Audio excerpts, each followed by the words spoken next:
To burn, you have to set yourself on fire.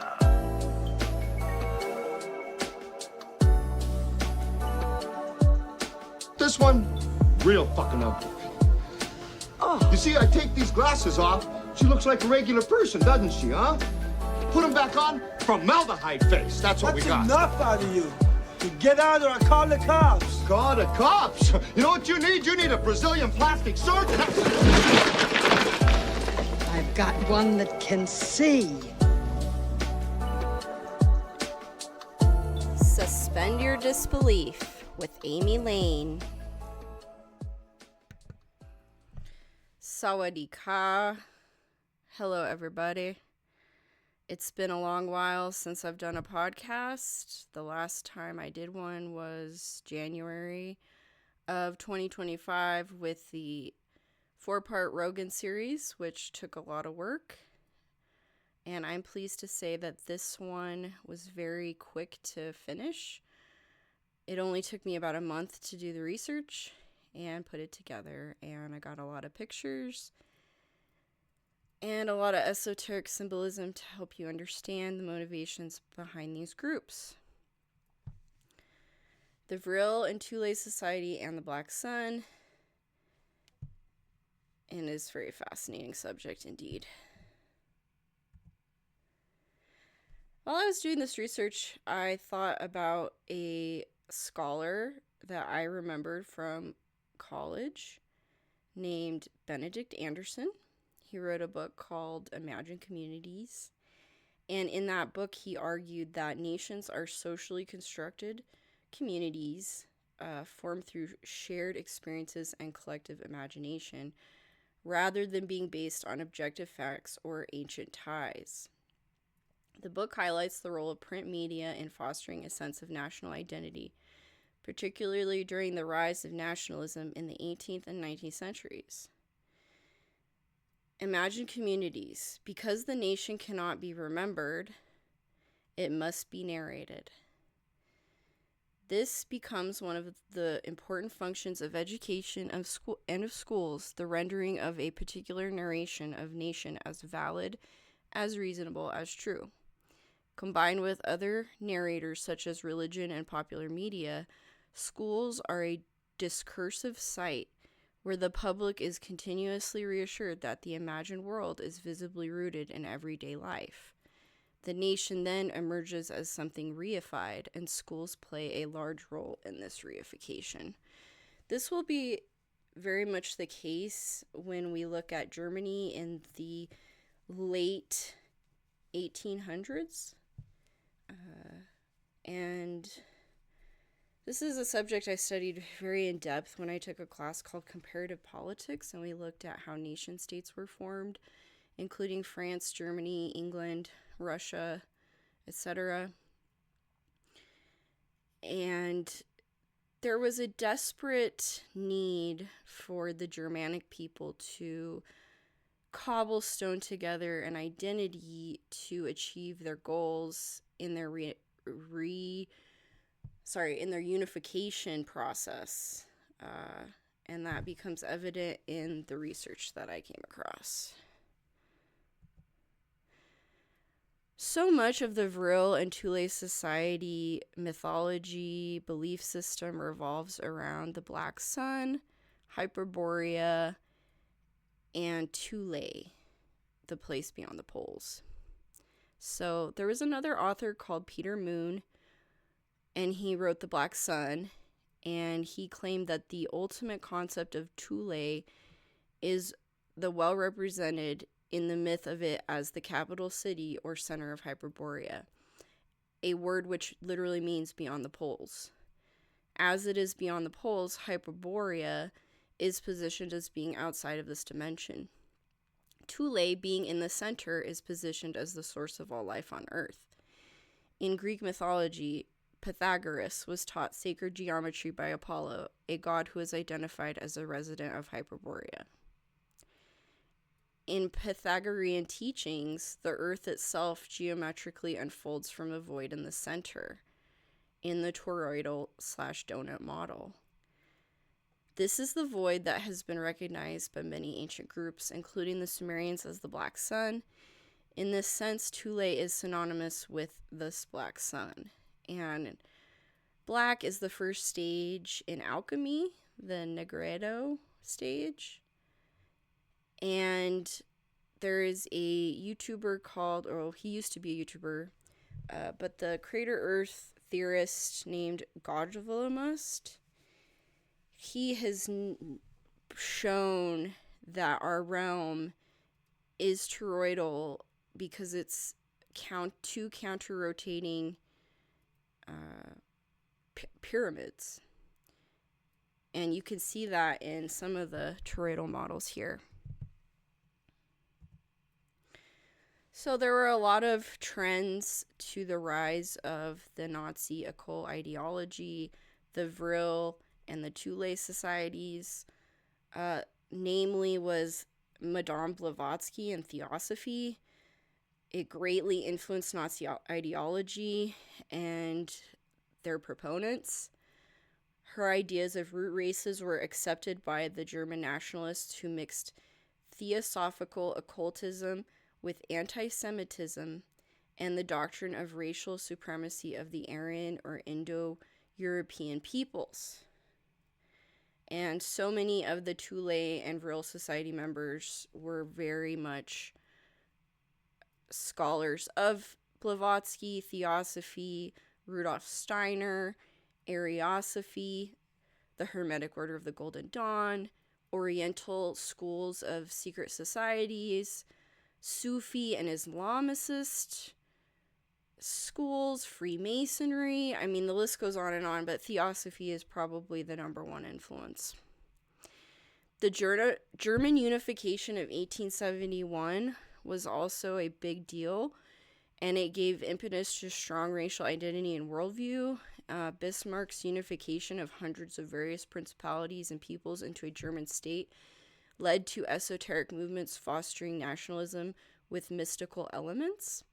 I had the opportunity to look at a map from quote-unquote the Middle Ages, and if you look at all the states around Germany, they're pretty much established. They vary.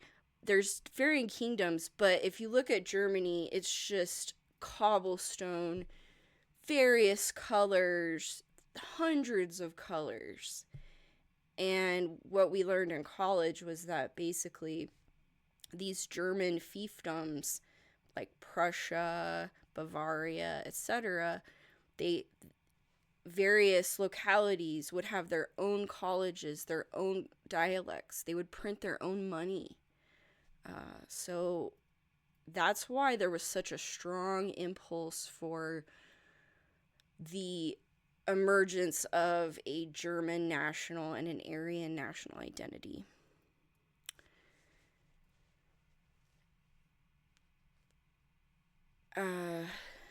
Richard Wagner inspired German Nordic mythological identity through opera. He called to the ancient Germanic mythos in the Ring Cycle Norse sagas, the Ride of the Valkyries, and he referenced Odin and Thor. And these ideas became mythological foundations for later esoteric organizations, and Hitler was very much influenced by Wagner. So it's all about kind of this more rejection of modern Christianity and going back to the old ways. So the pagan ways of the Germanic warrior gods and also Theosophy. I got a lot of this information from the Occult Rejects. They did a great podcast on Nazi occult ideology and the Black Sun. And what they wanted to emphasize was this polar symbolism that is so prominent in these circles and in these spaces. So at that time, in the ancient past, polar symbolism was more important than solar symbolism because Thule was seen as the most important place in the world, and the orientation of belief system was vertical and not horizontal. The swastika is the sign of the pole. And so a lot of people said the swastika was a solar symbol, but that was actually a misattribution. And it was more of the black sun being the boss daddy. So the swastika is the sign of the pole and travels counterclockwise. That's very important. Like the fixed stars. And so the pole star was the early sky clock. Ursa Minor and Ursa Major travel around the pole star, which is the center of the wheel of heaven. So from this counterclockwise, we get the left-handed path, which is polar. The black sun was known as the philosopher's sun. It was the stationary sun at the center of the toroidal, the center of the wheel, the axis, which we called Germany, Japan, and Italy, the axis powers, and the axis is the point of pivot between heaven and earth. Rene Guénon talked about polar symbolism as being superior to solar because it is primordial. And we have traditional astrology with the 12 signs of the zodiac, but then we have sidereal astrology with the 13th sign of the zodiac. So the black sun has 12 spokes, and the 13th is the center, is kind of the hidden spoke, just like the 12 apostles, and then Jesus is the 13th in the center. The number 13 breaks cycles. So the 13th sign was the most polar sign, and to the ancients it was the exit out of the zodiac. So what is prominent in the Vril and the ancient knowledge was that there is a place out of the known reality. And that's what the Nazis were really trying to discover and get to the heart of. In Theosophy, the ancient civilizations of Shambhala and Agartha are recognized. So Blavatsky talks about the Aryan root race and how it came from Hyperborea. In the first schism, Shambhala was the center of the world, and the Hyperboreans consisted of two factions, those who worshiped the golden sun and those who worshiped the black sun. In the second schism, the Hyperboreans migrated to the Gobi Desert and built Agartha, which became a new high civilization like Atlantis that felt a cataclysm and warfare, but survived under the earth. The Aryans split into two factions, those going north to Hyperborea and those traveling south to the secret center under the Himalayas. What is interesting to note with this theosophical philosophy is that hollow earth is a big deal. And going underground after resets was a well-known idea to these people. So again, we have the right-hand path under the will of the golden sun, which is the Agartha, the good, the Vril force, and the left-hand path under the will of the black sun, Shambhala, the city of violence, the charnel house of time. And that's kind of in Buddhism. So we have many philosophers and people that influenced the Vril and Thule societies. Most known was Guido von List. Guido von List was into German paganism and something he termed Armanism. And this was the belief that Odin and the warrior gods are symbols of Aryan heritage, racial purity, and mystical nationalism. Runology, study for ancient runes. The swastika meant good fortune and racial destiny, Aryan supremacy, and cosmic harmony. We also have Jorg Lons von Liebenfels. He was Hitler's monk.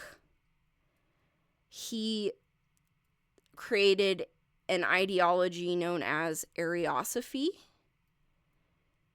which created a subtext that the Aryan race are descendants of ancient godmen or ancient ETs who created humanity through divine intervention and are superior cosmically. It is an occult and racial mysticism, and it involved rigid racial hierarchies just like theosophy.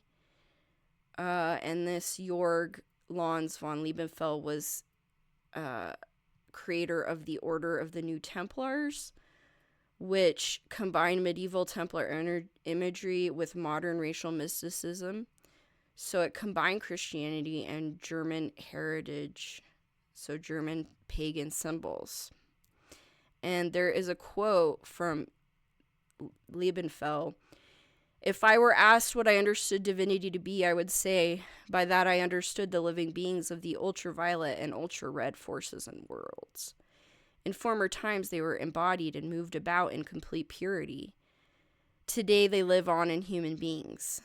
The gods slumber in bestialized human bodies, but the day is coming when they will rise up again.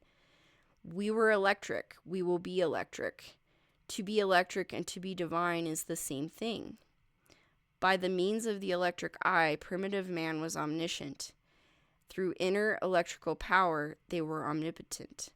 The omniscient and omnipotent has the right to call itself God." So this ties into the idea of Vril energy. Julius Evola was a hero of the New Right in the 20th century.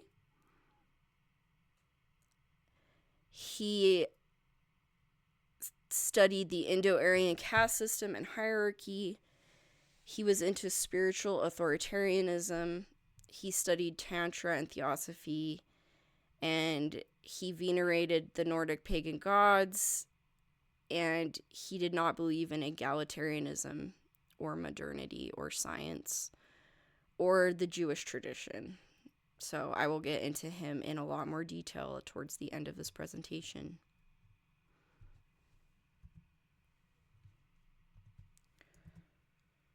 The Thule Society was established around 1918 or 1919. The name Thule again refers to the capital of the legendary polar country Hyperborea. Thule was therefore recognized as the place where humans could, by whatever means, leave the Earth. It also reputedly stood at the portal of the Hollow Earth. Traditionally, Hyperboreans were in contact with extraterrestrials or alien cultures, and they were interbreeding. This is very similar to Atlantis myth. Thule believed that the Hyperboreans possessed a high incidence rate relative to the population of Rh-negative blood. And it's noted that the Royal Dragon Court believes this, and that Fritz Springmeier has said that the elite try to kidnap those of Rh-negative blood to experiment upon them with MK Ultra. Oop. Okay. So there were a couple principal in the Thule and the founding of the Thule Society that later on went to be a part of the German Workers' Party, the DAP, which became kind of Hitler's springboard to his rise to fame. Those two people were Karl Haushofer and Rudolf von Sabbatendorf. So Haushofer was a master magician of the Nazi Party.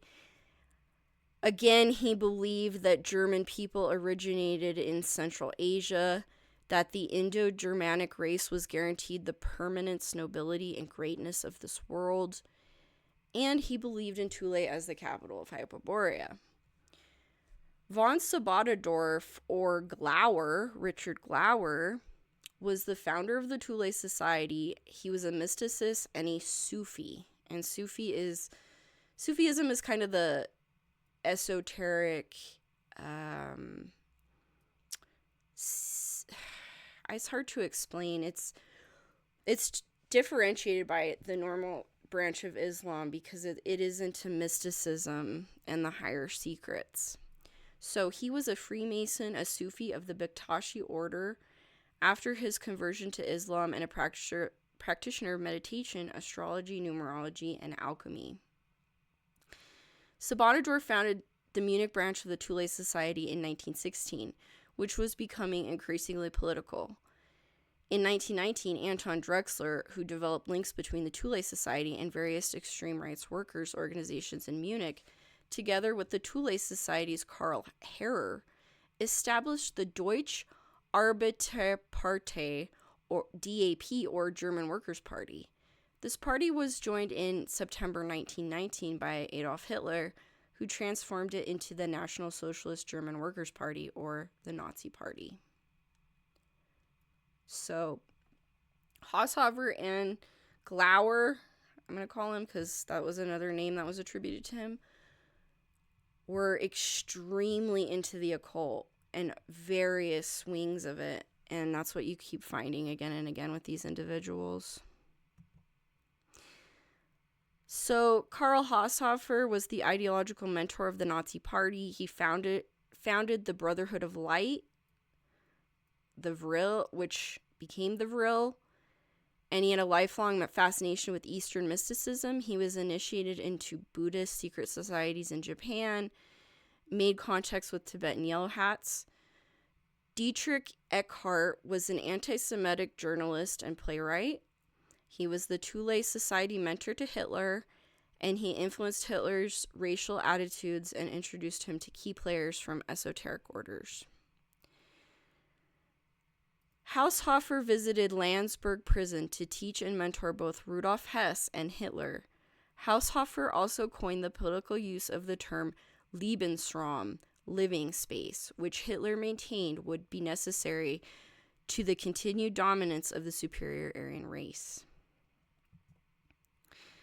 So this is a very critical work of the Rosicrucian author Edward Bulwer Lytton wrote The Coming Race in 1871, which is the same year as the German unification. So we're seeing this esoteric buildup combined with political developments side by side, and seemingly not unintentionally. Seemingly the elites are driving this.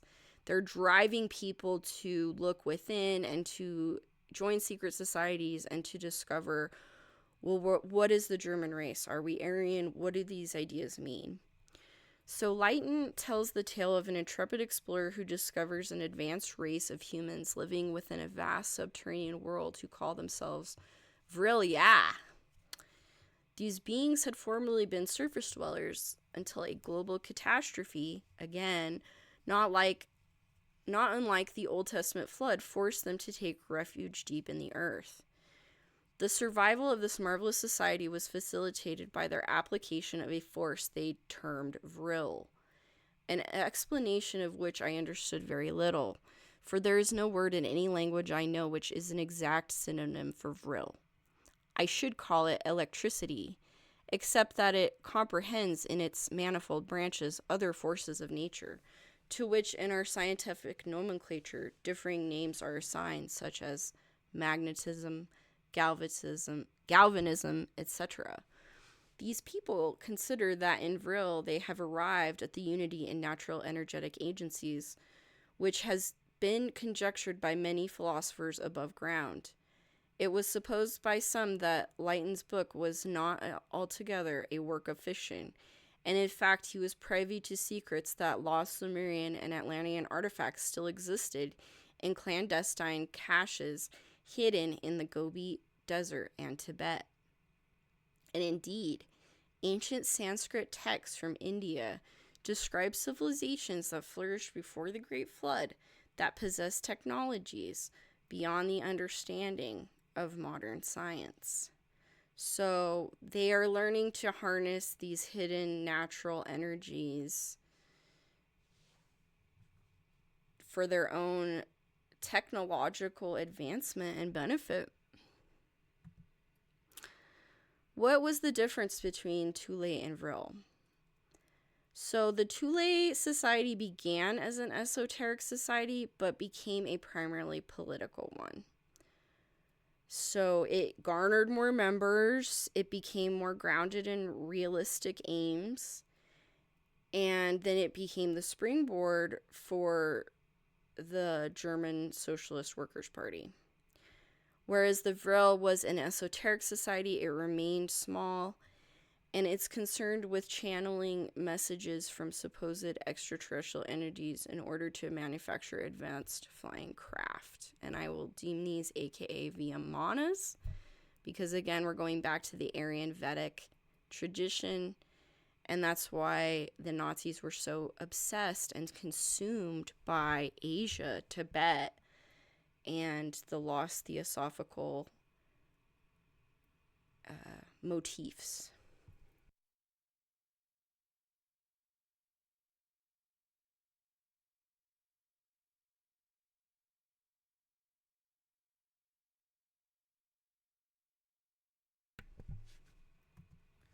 The origins of the Vril.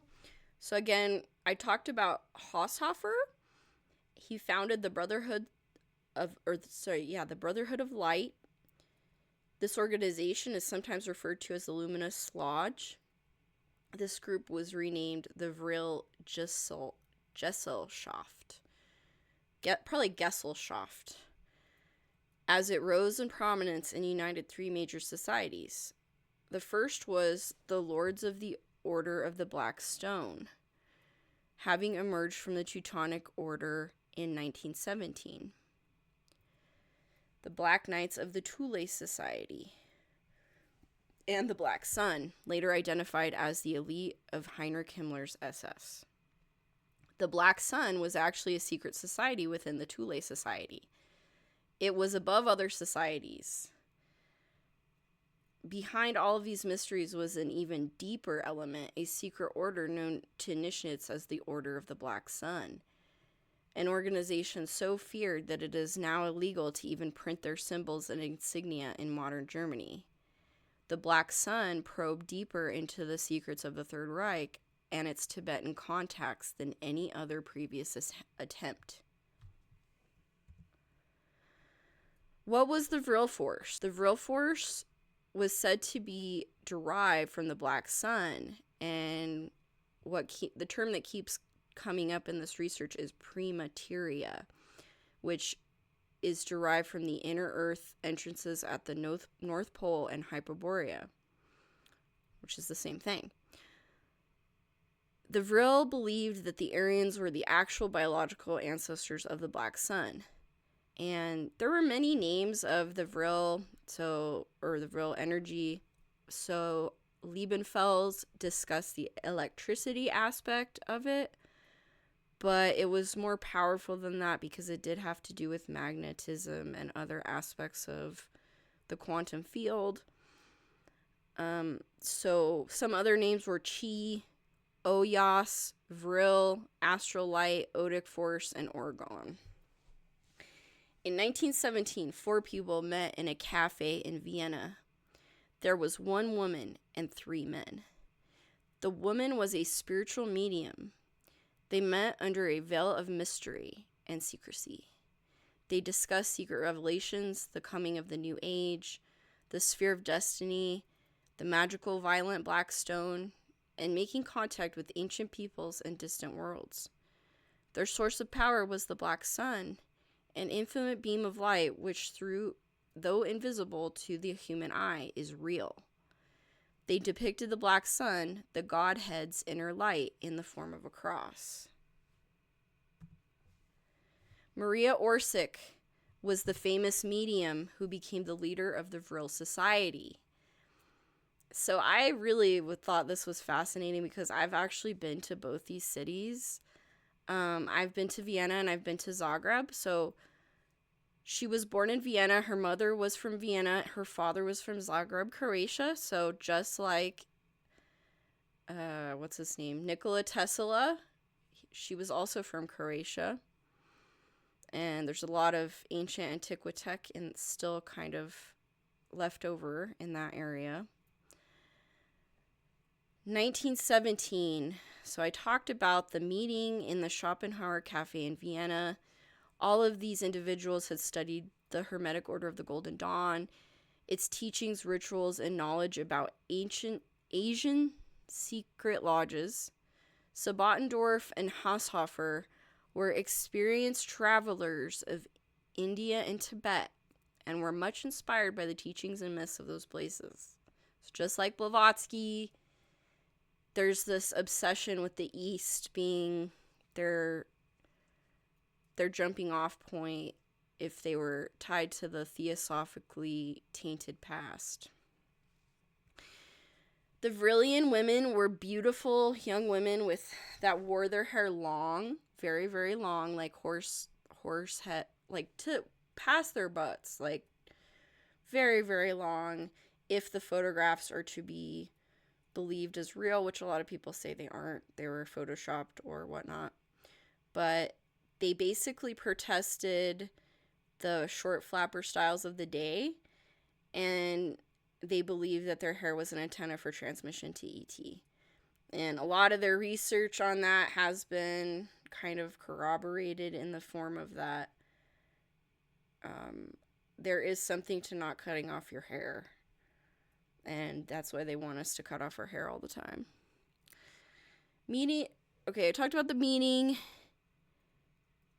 Okay, there was a meeting held in 1919 at an old hunting lodge near Berchtesgaden, where Maria Orsic and Sigrun presented to a small group assembled from the Thule, Vril, and Black Sun societies telepathic messages she claimed to have received from an extraterrestrial civilization existing in the distant Aldebaran solar system, 68 light years away in the constellation of Taurus. So that star is supposed to be the eye of the bull of Taurus. So again, we have the Taurid Taurus bull, the bull symbolism, and the black sun. Orsic visited Rudolf Hess and Sabotendorf in an attempt to have a seance with the now deceased Dietrich Eckhart. So I mentioned Dietrich Eckhart. He was the anti-Semitic playwright. Sabotendorf and others joined hands around a table in a seance. Hess was irritated to see Maria's eyes go white and slump back. However, Sabotendorf smiled in satisfaction as the voice of Eckhart came out of Maria. A second voice identified himself as Sumi, the dweller of a distant world which orbits the star of Aldebaran. Sumi claimed Lhasa, Tibet, and the ancient Sumerian city of Ur was built by the Aldebarans. The voice also claimed those who survived the flood became the ancestors of the Aryan race. So again, these cataclysms, these survivors regroup, they go to a different place, they start the same business, they go to a different place. We see this time and time again with the Atlanteans, the Lemurians, and the Hyperboreans, and the Tartarians. The Sumerian text that Orsic scrawled while channeling constituted the proof the Vril desired of true contact with the Aldebarans. And in those civilizations, the Aryans were there, and there was a subservient mutated slave race. So there's a nice little picture of Sigrun. Again, all these women were very beautiful, and they were very striking. So one set of Maria's channeled transmissions was found to be in a secret German Templar script unknown to her.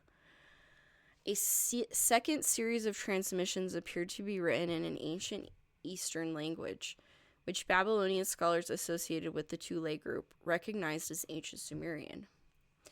Maria Orsic, along with Sigrun, another of the Vril Society's female mediums began the task of translating these transmissions and discovered they contained instructions for building a circular flight machine. Upon studying these otherworldly esoteric designs, Dr. W.O. Schumann, and I believe the Schumann frequency is named after him, and his associates from University of Munich realized the channeling actually contained viable physics. And over the years, so over about a 20-year period, they were building this craft behind the scenes. In 1922, there was a working prototype being developed, and Germany saw the inception of the National Socialist Party and Adolf Hitler's rise to power, fueled in part by utopian visions of a new world order, inspired by the Thule and Vril societies. By 1934, the first manned test flight of the RFZ-1 took place. Before the end of that year, a much improved version, the 5-meter RFZ-2, was test flown successfully, and eventually flying disc development was taken over by the division SS-E4 of the Nazi military. So as early as 1922, they were trying to reverse engineer these supposed extraterrestrial spacecraft. And they know there's more land. They're trying to get out. And I believe that they got out and they're waiting out. And they're going to initiate Project Bluebeam. And they're going to be what people think is the aliens. It's actually them. So the levitation craft, the fundamental physics of this craft was a gyroscope. So much like a wheel within a wheel in Ezekiel, circular discs spun in counter rotation, creating an anti-gravity effect. The Vril 2 levitation craft employed the Schumann levitator drive for vertical lift, and when activated, so this is wild. So basically, this craft had blurring of visible contours, luminous ionization colors relative to the craft's engine acceleration, varying from orange to green. So just like people say that UFOs blink off different lights and they all they'll become invisible, or their edges are hard to discern. They also made radical 90-degree turns, and the craft flew in a self-contained envelope of its own gravitational field. By Christmas of 1943, medium Maria Orsic of the Vril Gesellschaft claimed that subsequent transmissions from Aldebaran revealed there were 2 habitable planets orbiting that star, and the ancient Mesopotamian civilization of Sumeria was linked to the earlier colonies of Aldebaran explorers. The seers discovered the Aldebaran language was identical to that of the Sumerians. And then they claimed that it was phonetically similar to spoken German. And it was also revealed that there was a dimension channel or a wormhole that existed connecting our 2 solar systems. These are the actual blueprint plans for the Vril 7. And this was first test flown on January 1944, right at the end of the war. And they wanted to go into this dimension channel. And it's kind of similar to in The Man in the High Castle, where they're trying to build a wormhole portal to go back and forth in time. And so they're trying to go to this Aldebaran place. This is weird. So the venture resulted in near disaster. The Vril 7 returned with its hull reportedly aged as if it had been flying for 100 years. And its surface damaged in several places. So we know that the U.S. did the Philadelphia experiment in 1942. And that there was obviously time travel in that situation, and it was very similar in that the crew was like fused to the hull or disappeared. A month prior to Hannibal 3's completion, a cryptic message was sent by Maria Orsic to all members of the Vril Society, simply stating, "None are staying here." The psychic medium Maria was never heard from again, perhaps having escaped, like Comler, to South America, the Antarctic, or perhaps Aldebaran. And many, like Godulmust, Crater Earth Channel, theorize that the Nazis flew to more lands beyond Antarctica. They point to Operation High Jump, 0 Point Energy, and a German new colony on a bigger Earth or moon map. Hitler's influences. Hitler was interested, and he was a member in Thule. He had an army intelligence role, and he selectively and pragmatically used and exploited the Thule Society strategically to appeal to nationalist sentiments. His anti-Semitic rhetoric was not rooted in deep mystical considerations, but was more of a strategy of political maneuvering. So he was leveraging the tools that the Vril and the Thule gave him, but he wasn't necessarily a mystic himself. He was more a strategist. But he became very, very close to these high occultists as well. This is interesting to note that the financial elites used the financial elite's strategic use against communism, that industrialists and bankers saw Hitler as a pragmatic leader who could harness the anti-capitalist sentiment while ultimately protecting their economic interests. They believed he could be controlled and directed toward their goals by using fascist movements against leftist ones. The Great Depression was a deliberate orchestration by banking elites to create widespread unemployment, to create chaos, which would then allow extremist political figures to rise to power to promise economic stability and scapegoat minority groups. And Hitler was supported by industrialists such as Fritz Thyssen, a steel magnate, Gustav Krupp, an arms manufacturer, and covert funding through donations, protection of economic interest by Prescott Bush and the Harriman family on the Allied side, economically financed the Nazis as well as Yale Skull and Bones. Adolf Hitler was a black magician with Haushoff and Eckhart, but he was more of a pawn. His behaviors were conditioned through psychological manipulation, Pavlov's automatic responses, to embrace mystical ideologies and racial purities with fanatical devotion. And he is a spiritual racist or Volkish, which I'll go into in a little bit. Again, we have the Black Sun. The Black Sun could also be a sign of the fasces. That's where we get fascism from, but the fasces was also supposedly a plasma discharge energy weapon in the past, and we see it on various symbols and signs in antiquity that it was around. They call it the Roman fasce, but it really was some kind of antiquitech that we're just barely beginning to understand. And the Wewelsburg, the ancient Nazi occult castle that was remodeled and expanded by Heinrich Himmler, which he intended to be the center for the SS. The symbol's design consisted of 12 radial sig runes, similar to the symbols employed by the SS in their logo, that they basically just co-opted from the Thule Society. So these are a couple people that Hitler was tight with. Captain Karl Mayer was a mentor. He was the military mentor.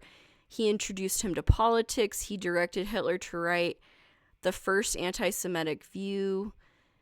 He recruited Hitler as an undercover agent in June 1919, and so that was the same year he joined the Thule Society. So it was kind of interesting how that dude was already crafting Hitler to be a double agent. Gottfried Feder was in Thule with Eckhart, Harrer, Drexler. They formed the DAP. He was anti-Bolshevik, and he had anti-Bolshevik training. and he helped foster Hitler's resistance to Jewish financial capitalism, along with Julius Evola. Karl Harrer was commissioned by Thule. He helped found the DAP. He resigned from the group at a later stage because he believed the group should be semi-elite, not a mass popular movement. And this is from Aiken Drum. I credit all to him. The Volkisch. So Ernest Schertl. So this is around the same time, like right before Weimar Germany. The Thule Society is just being formed.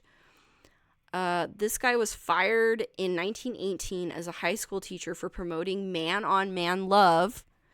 Went on to write erotic novels in 1923, Magic, History, Theory, and Practice. Hitler annotated his own copy, including heavily marked passages like, "He who does not carry demonic seeds with him will never give birth to a new world." Kurlander further remarks that in his reading of Schertl, Hitler seized immediately on one of the central tenets of parapsychology, the power of the will, and that's Hegel, in appealing to the collective unconscious.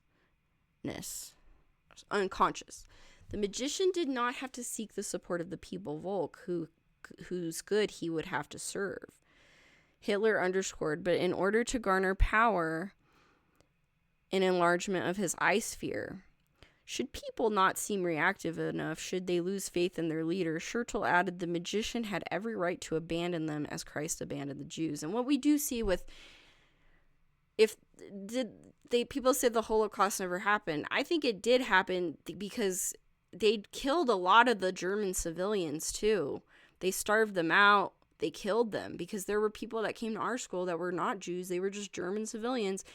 And they literally had to escape from Germany to France to just not starve to death. So, definitely he turned on his own people. He did not give a fuck at that point. Thousands of small prophets, both inside and outside the NSDAP, the Theosophists, the Anthroposophists, the miracle rabbis, the death rays, the 3,000 magicians who live in Berlin alone, the diviners, the astrologers, the many sects, political and medical miracle makers. So it's a very mystical time in this German period. The belief in witchcraft is growing. Parapsychologists, proponents of esoteric science, occultists who speak of unknown powers that stream out of the Führer. Kurlander notes that as the Nazi academic Ernst Anrich observed, there were two strains at work in the Third Reich. One were materialist racist and another spiritual racist, Volkisch in character. For most Nazis, there were mutually reinforcing elements in their Volkisch organist conception of race. Nazi experiments on human beings, though inspired by eugenical thinking, popular across Europe, were given additional impetus by border scientific theories grounded in Volkisch esotericism and Indo-Aryan fantasies. Julius Evola became a cult figure for the European New Right. He was an icon of fascist ideology, esoteric elitism, and spiritual authoritarianism. He was so into India, Indo-Aryan caste system, because he saw democracy, quote unquote, or egalitarianism as being false, because he saw that there would always be caste system, there would always be hierarchies. And that's why he was very much about the ancient past, even if it was Eastern oriented, because it was much more real to him. He was anti-egalitarianism, anti-democracy, anti-liberalism, anti-Semitism. He believed capitalism and communism were two aspects of materialism. He studied magic, the occult, alchemy, tantra, Eastern religion, hallucinogenic drugs, and tantrism appealed to him because it was so elect. It wasn't offered to the broader dregs of society. He studied in various theosophical and Masonic circles.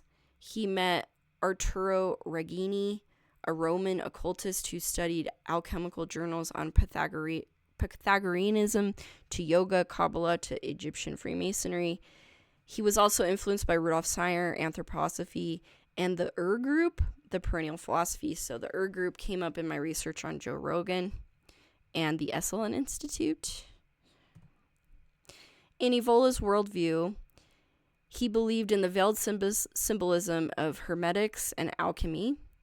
He saw alchemy as the royal art, and natural transformation, according to heroic concepts, was buried beneath Christian priestcraft. He was influenced by Rene Guénon, the primordial tradition, or the perennial philosophy, the Vedic Vedism, theosophy, Freemasonry, transcendent truths. The modern West had lost rights and connection with tradition.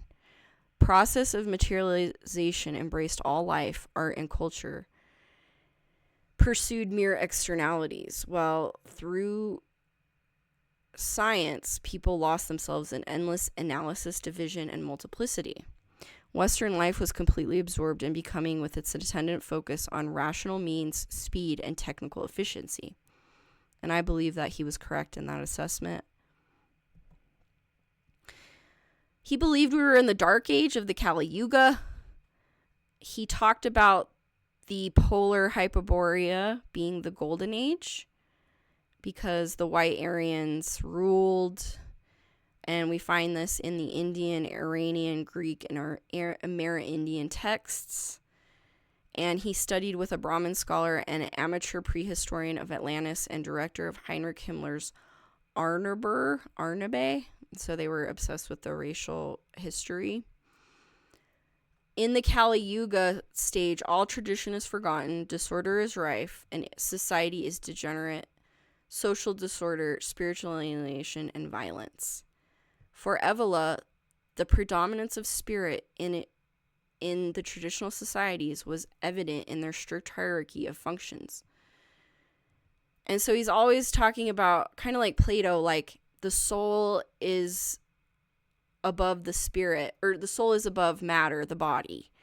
And so lower functions concerned with mere matter and organic vitality, ascending functions are progressively ruled by spirit. He corresponded to Plato's Republic, so segregating people based on their class, rejects Darwinism, and points to decline since advanced civilizations are in entropy. Evola believed the Golden Age was located in the Arctic. Some spiritual disaster was matched by catastrophic tilt in the Earth's axis, causing a forced migration of the Prima Hyperborean race in a first wave towards North America and northern regions of Eurasia. Tartaria. It's kind of interesting that Tartaria has area in it, and a lot of other countries do as well, even in the modern times. So Evola, he talked about the northern races were patriarchal. They were ruled by the father, the male. And the lunar southern races were the Atlantean races. And they worshipped the female. And he believed that Christianity was kind of muddied up by, especially Catholicism, because of the whole forgiveness, the softness of Jesus, the more feminine aspects of egalitarianism and grace. And he was way more into the Roman gods and the Germanic or the Nordic gods that were just warrior badasses and did not give two hoots. So he ascribes the Southern mother culture to Isis, Ishtar, and Demeter. And he quotes Otto Weiniger of The Higher Reason, that the truth or spirit is greater than fallen mundane sphere of matter and nature. And man represents the internal life of spirit, whereas women represent the lower life of earth and the senses. Women are part of the material world. They are void of higher spirit since they know nothing of logic and morality. Man is a subject and the woman is an object whose only desire is to be formed and given meaning by male attention and sexual coitus. To Evola, Zoroastrianism and Mithraism were superior to Christianity because they were not diluted by the pantheistic influences of the southern races, aka Atlantean races. So Evola was into tradition and hierarchy. Christian egalitarianism is opposed to Roman ideas of duty, honor, and command. The masculine versus the feminine. So the southern goddesses like Isis versus the northern father gods of Odin and Thor. And the northern culture, Germanic Norse culture's counteracting force to Christianity's female culture. Asgard ties them to the Indo-Aryans in the west. In the east, German tribes, warrior leadership, fealty, and freedom. And this also will tie into the Grail quest, revival of masculine-driven spirituality. So Evola condemned science because science matter rules over form and levels everybody out. And humanism, hedonism, and utilitarianism dominate. He blames mercantile monarchs, merchants, and Jewish bankers consolidating power, exploiting liberal and democratic ideologies to drive bourgeois revolutions, reducing all value to matter, machines, and the reign of quantity. Evola rejected reductionist materialist science of the Third Reich. He ascribed the term Aryan in a book on Buddhism to mean aristocratic or high caste, illuminated in a spiritual sense. And then he talks about Otto Weiniger highlighted the Jewish contribution to science as an urge to deny all transcendence through a mechanistic materialist worldview. The Jewish support of Darwinism and Marxism and economic interpretation of history is evidence of this. The Jews lacked all conviction. They are ambiguous and endlessly flexible. Significantly, they have no desire for property but prefer coin and mobile capital so that they can quickly change direction for gain. Weiniger regarded the modern age with its increasing emphasis on business and journalism as a social universe in the image of the Jews. Evola quoted the Protocols of the Elders of Zion, seeing Jewish press and finance as a systematic means of spreading the liberal virus, destroying the monarchical and aristocratic traditions of the West. He found abundant evidence of individual Jews in American banking and industry, as well as the Russian Revolution. Likewise, Jews were always at the forefront of modernistic ideas such as Sigmund Freud, Einstein, and Emil Durkheim. So here's a picture of Evola with Hitler in the background. He was kind of aligned with them, but like he said, he wasn't into the materialist reductionist view of race. He was into that Aryan meant pure in the sense of a spiritual illuminated person. But he was very much tradition over progress, hierarchy over equality, rule from above against democracy, and the primacy of aristocratic over plebeian values.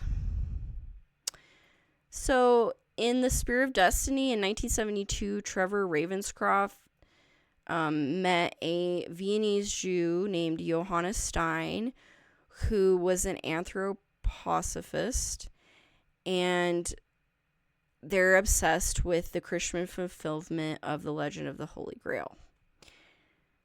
And so Parsifal corresponded to real persons during the Carolingian Empire, and there was an epic quest for the possession of the Holy Lance. And this was the spear that crucified Christ. Or, no, didn't crucify him, but got him in the side at the crucifixion. According to Ravenscroft, Eckhart and Haushofer initiated Hitler into black rituals to convene with evil powers. The centers of the astral body, visions into the macrocosm, the Luciferic principality, and its imminent manifestation as the Antichrist are all concepts derived from anthroposophy. Here it can be seen how Ravenscroft Baudelarized, so he kind of plagiarized, Steiner and Stein's works for quasi-anthroposophical accounts of a demonic Hitler and the occult powers of Nazism. And again, we have Agartha and Shambhala representing Lucifer and Ahriman in the anthroposophical doctrine. Himmler was interested in Atlantis and Aryan origins. So I thought it was really interesting, the whole SS connection to Tibet. They went to Tibet in 1938 to 1939 because Himmler funded it to explore the semi-divine origins of the Aryan race. Himmler subscribed to the world ice theory that primeval floods had submerged the ancient continents of Atlantis. The Nordic race did not evolve but descended from the heavens to settle on Atlantis. So his is a little bit different from the Theosophical Society. But the Aryan, in the same hue, the Aryans emigrated from Atlantis, had founded a civilization in Central Asia. And the SS was an esoteric chivalrous order. So the castle Wesselburg, Himmler's castle, had cultic aspects surrounding the King Arthur Knights of the Round Table. So whenever an SS leader would die, his heraldic device would be ritually cremated in the central recess, and the ashes placed in an urn on one of the 12 pedestals surrounding the circular walls. So again, the Black Sun had 12 arms, or 12 spokes. With its runic doctrines, its inner circles, its ritual festivals, and its black Jesuit grandmaster, the SS was a magical order in every sense of the word. The construction of the Aryan myth indicated the polar origins of the Nordic race, certainly had deep roots in European Romanticism and late 19th century Theosophy, and flourished in Ariosophy, which was Liebenfels' philosophy. The Nazis mythologized the history of their pure Aryan ancestors in order to legitimize their claims to racial superiority. So, what of the Aryan invasion theory that the Germans placed their whole spiel on? And I found a lot of documents debunking the Aryan invasion theory. The idea that the Vedic Aryans came from outside of ancient India and entered the region to start with is a foreign idea. There was never any record, either historical, textual, or archaeological, that supports this premise for an Aryan invasion. This was derived from mere linguistic speculation and very little archaeological excavation of India in the 19th century. The speakers of Aryan languages have been clubbed together as an Aryan race, which never existed as such. The similarities of a few words do not necessarily constitute proof of common origins of their speakers. Rather, they indicated commingling and socio-cultural contacts and fellowship. So, were the Hyperboreans Aryans? In terms of Aryans being Vedic? No, they were not. Max Muller. Frederick Max Muller was funded by the Dutch East India Company to translate the Rig Veda, and these are one of the most ancient and sacred of the Veda scriptures that are over 10,000 years old. The German nationalist Muller agreed for Christianity to work for the East India Company, British government. Muller was paid by the EIC to further its colonial aims and worked in cooperation with others who were motivated by the superiority of the German race through white Aryan race theory. And this is his quote. The Rig Veda, is the root of their religion, and to show them what their root is, I feel sure, is the only way of uprooting all that has sprung from it during the last 3,000 years. Max Muller tried to date the Vedas to 1200 BCE, but it was hypothetical conjecture. And later he basically said, I just made it up. There's no way to actually know for sure. He later refuted his own theory in 1872 by denouncing the German Aryan superiority doctrine. By Aryan, he meant language, not a race. This was a stark contrast with his previous view, which had been well documented, and his ideas were being disseminated as propaganda at this time. Quote, I have declared again and again that if I say Aryan, I mean neither blood, nor bones, nor skull, nor hair. I mean simply those who speak the Aryan language. To me, as an ethnologist who speaks of Aryan blood, Aryan race, Aryan eyes, and hair, is as great a sinner as a linguist who speaks of dolichocephalic dictionary or of a brachycephalic grammar. So despite the debunking by the creation of the theory, Indian scholars still held these beliefs. It divides Indian society into the northern Aryans and the southern Dravidians. So again, with this high caste, low caste, racial supremacy, even within India. And it was justification for the British colonial powers to subjugate them. The Aryans were viewed as rambling barbarians, yet sophisticated enough to create the language of Sanskrit and compose the Vedas. There was a misinterpretation of the word Aryan, not as a race, but an honorific title for someone of a pure life, spiritual consciousness, clear and light consciousness. The term Aryan race, these people were not biologists, archaeologists, or scientists. They were linguists of questionable qualification. So Max Muller was a linguist. He was not a scientist, quote unquote, or a biologist. Sir Julian Huxley said Frederick Max Muller introduced into the English language the unlucky term Aryan, as applied to a large group of languages. He spoke not only of a definite Aryan language, but also of a corresponding Aryan race.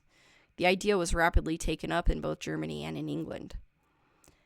An Aryan leads an ethical, social, spiritual, well-governed life, is noble, straightforward in dealings, courageous, gentle, kind, compassionate, a protector of the weak, eager of knowledge, and respects the wise and learned. So was AIT created to divide and conquer not only India, but also the world at large? AIT was propagated by special interests in an attempt to leverage linguistic connections to establish an external race of invaders. It created an Aryan-Dravidian divide, which attempted to segregate Indian society along racial and caste lines. Vivekananda said, "In what Veda, in what Sukta do you find that Aryans came into India from a foreign country? Where do you get the idea that they slaughtered the wild aboriginals? What do you gain by talking such nonsense?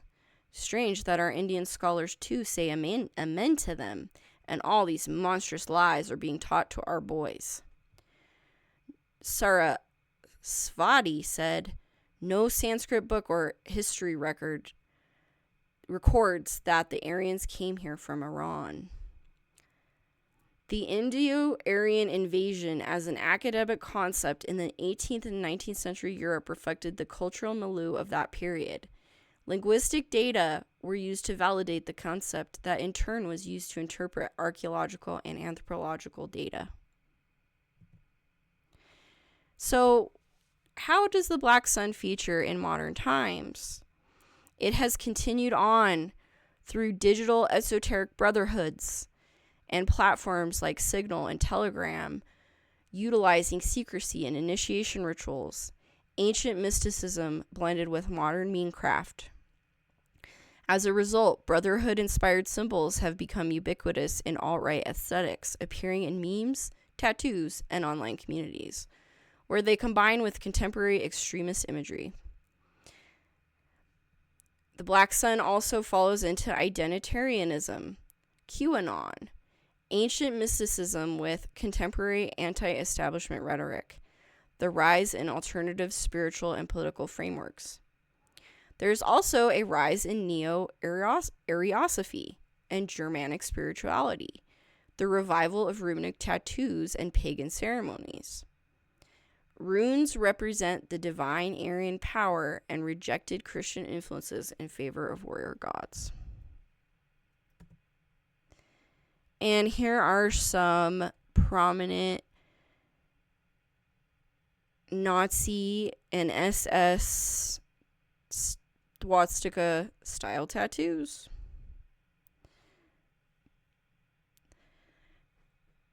I hope you guys enjoyed this one. I think I got it about an hour. It was kind of hard to reduce such mystical concepts into such a short podcast, but I think I did a pretty good job, and I hope you enjoyed it and learned something today about the Vril, the Thule, and the Black Sun. Thank you so much. Sawadee ka, and have a great day.